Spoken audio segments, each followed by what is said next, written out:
Now for global business updates, Rotus Odiri joins us. Good morning, Rotus. Good morning, Ayo. Good morning, Rufai. Good morning to everyone out there. Happy Yuletide season, and I think that's where we begin with the announcement yesterday from the presidency that you're going to get, at least for interstate travel, 50% cuts in transport fare. Why are you laughing now? Free train rides, air travel is excluded. I think they heard both of you and they said Rufai and Ayo are elites, and so we're not going to provide money for air travel. Effective dates December 21st to January the 4th.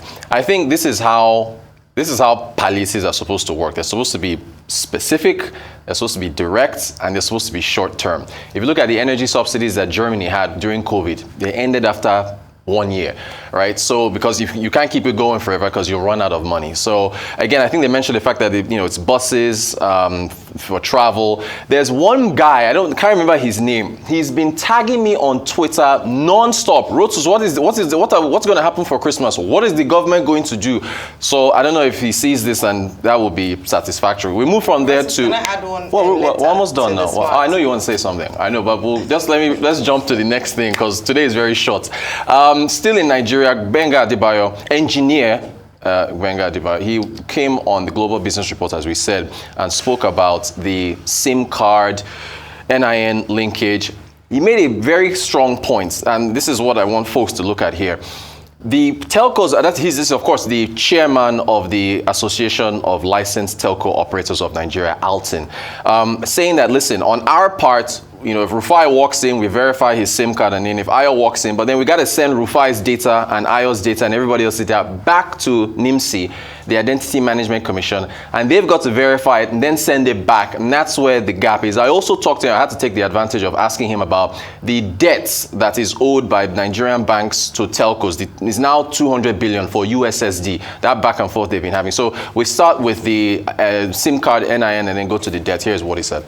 To have this record harmonized, integrated, and it has to be reliable and dependable enough. So it is in the process of doing the integration that we found out that there are disparities in records, and we can only deliver the record to the Identity Management Commission. They need to come back to us and say verified, okay, clear to go or not clear to go. And what we are now saying is that to those whose name have not been verified, they must now go through a process of having that verification done so that we can have all clear. What would make the process faster? Maybe is it part of the verification going back to NIMC? Maybe if in every telco outlet there was a NIMC official there to verify. Unfortunately, that's now not in our control, unfortunately, and it behoves now on the National Identity Management Commission to make that happen. In times past, operators used to have NIN enrollment centers in the outlet.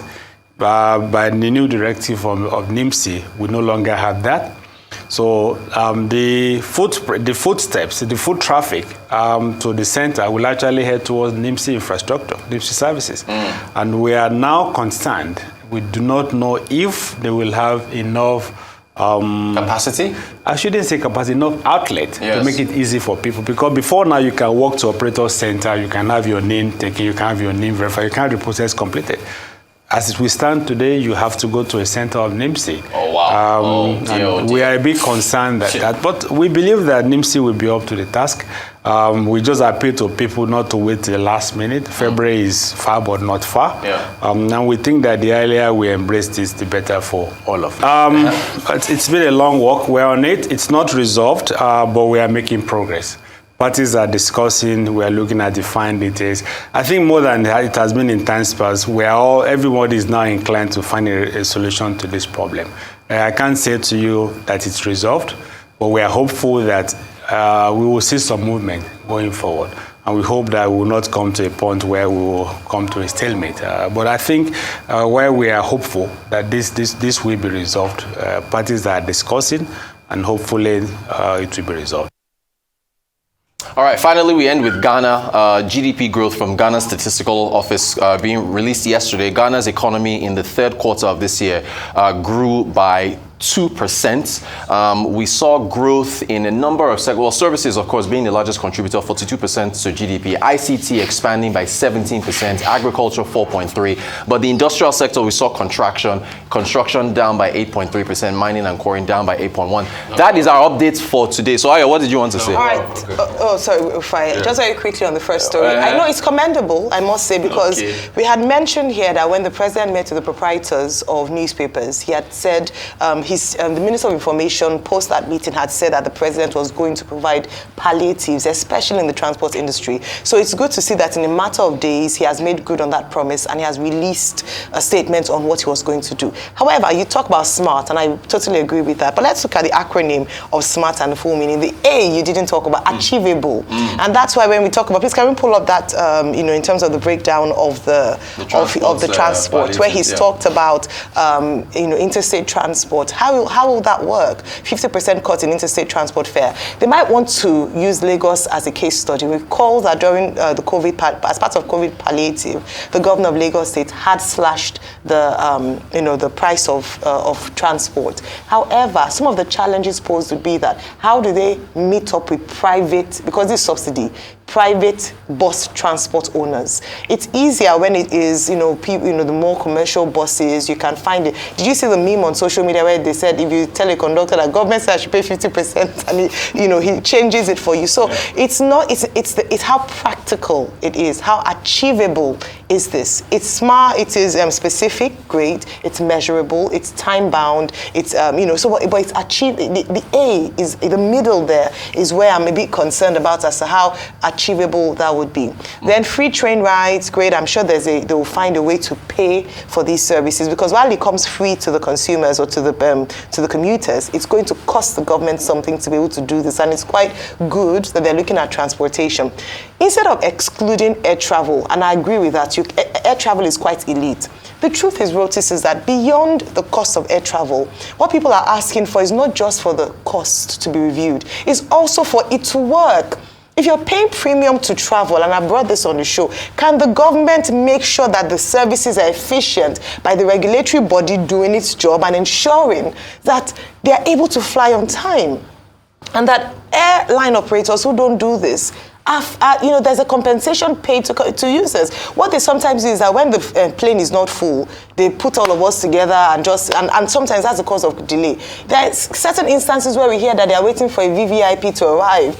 These things have to be checked. It's impunity. So whilst, yes, I'm glad that the more, mass transit has been looked at in terms of, subsidy, and air flights are being excluded, fine, but let it work. Let people not be frustrated. I was speaking to someone yesterday, and an 8:30 a.m. flight took off at 6:30 p.m. You know why? They just put the first group of people who would fill one plane, and I said, okay, the rest of you, in a few days, you can fly. So can the president do that for us and check that? I think that's really quite key. But I would like to see how this will work out. We don't just want promises, audio promises. We want to see it actually play out. And I think that a lot of Nigerians will thank the president for this initiative. All right. So this free trade ride initiative is not new. In fact, can I say it's copied from Rauf Aregbesola. In 2011, I know for a fact, Rauf Aregbesola used to do something, even when we had the old trains, he used to do something called the free train ride for Osun indigenes. From Lagos and Ibadan, they used to operate via the old train. That was the narrow gauge line. Yeah. So, and I think that scheme is still even on. There's an arrangement they do with the Nigeria Railway Corporation. They get dedicated trains on the old narrow gauge line. It's quite slow, but Osun indigenes can go from Lagos or Ibadan. It takes them way up to Osun. Right. That's why I keep thinking that what the government should also do is to refurbish those old narrow gauge lines. Because take, for instance, and when the former minister was here, Rotimi Amechi, I told him, he said, oh, the private sector can do it if they want. No. This new standard gauge line you have goes to Moniya. Moniya is outskirts of Ibadan. But you have an old narrow gauge line that goes into Dugbe, which is heart business district Ibadan. So, on the train aspect, yes, I think it's going to work effectively. And I have asked people that have used it to show me. They said I think they've applied on that. I saw some tickets that they wrote free on top. So I think the train is working perfectly. Kudos to the government on that. But the bus was not practical. And I'll tell you why. They dedicated 5 companies to marshal out the bus own. God is Good Motors. If you go and check a tweet by Mr. Bayo Ononuga, God is Good Motors and a couple of other, motor companies. Yep. The question will be, what of Nigerians that can't get access to those motor companies? So they're obviously not going to participate in this. Right. God is Good Motors, Chisco Transport, Young Chagro, God Bless Ezenwa, and Area Motors. Available routes. I love the use of God in these transportation companies. Available routes, Lagos, Kano, Lagos, Abuja, Lagos, Enugu, Lagos, Onitsha, blah, blah, blah, Baweri, Abuja, and all of that. Yeah. 51 seats to the traveling public. So that means a lot of people are cut off.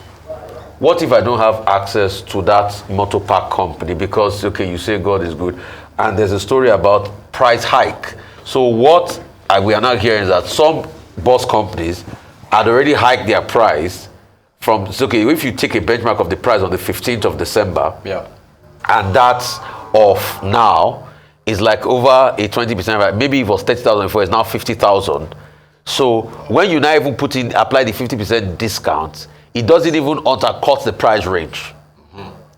So you are putting this for 5 companies, all of that and all of that. So let us see how viable, it's going to be. Just for 5 companies and all of that. But all in all, it's a good initiative to understand the pain and, the downtimes people are facing and all of that. Like I said, the train one, yes, is practical, but the bus one, how pervasive is it going to be?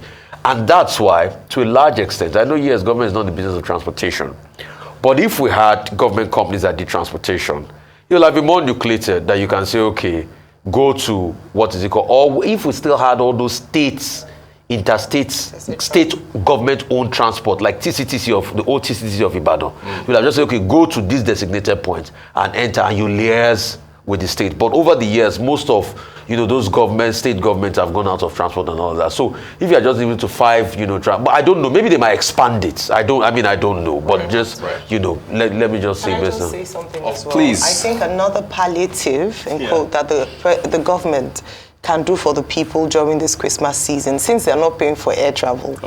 Can you make? I've already said I think it's a fair deal. If you want to travel by air, it's up to you. Right. But if you want to compel or encourage people to go by road, the truth is a lot of Nigerians want to travel by road because it's a better experience going by road. You're able to enjoy the landscape of Nigeria. You're able to teach. If you're going as a family trip, you can teach your children along the way. It's a beautiful family experience. Right. But guess why people would rather pay exorbitant fees to travel by air? Because there's security challenges. We've heard cases of kidnapping. So one of the things I'd also like to see the president do, in addition to this great initiative, is to ensure that people are safe. That people are safe while they travel by road. A lot of people would prefer to go by road.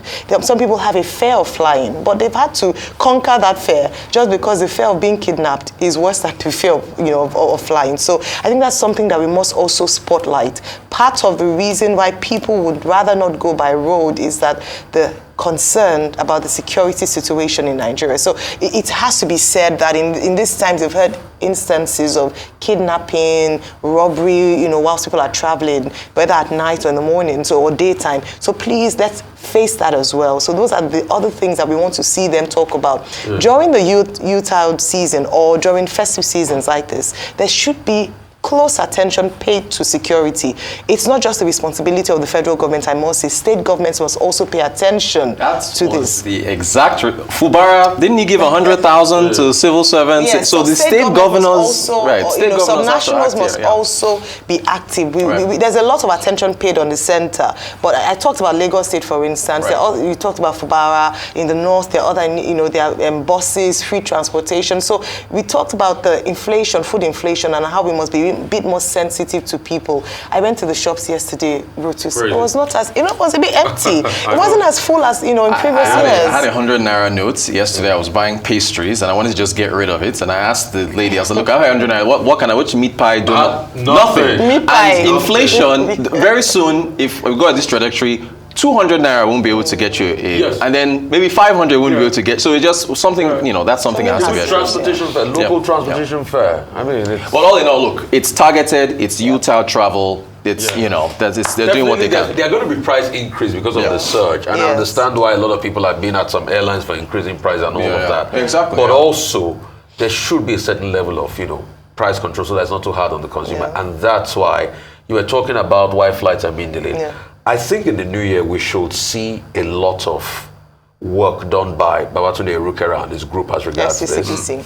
Also, there are many flight claim websites in the world. Maybe if they can deploy their services to Nigeria, they can actually get flight claim attorneys to actually take these airlines on. And if they can prove beyond reasonable doubt that it was for frivolous reasons, then they can take them on and get it.